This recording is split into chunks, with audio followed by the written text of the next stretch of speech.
Reverse osmosis works by forcing water through a special plastic membrane sheet to remove compounds such as salts, organic compounds, microorganisms, viruses and pharmaceuticals.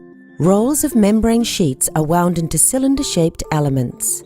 There are several elements inside each long pressure vessel. As water enters the vessel, it flows over the membrane surface as it moves from one end of the vessel to the other. The membrane layer is extremely thin.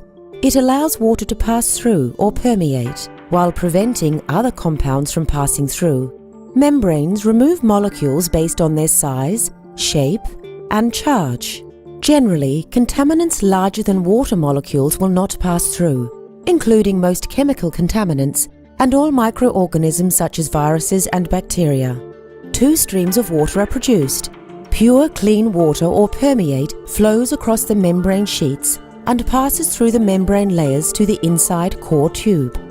Water that does not permeate becomes more highly concentrated with salts and other substances.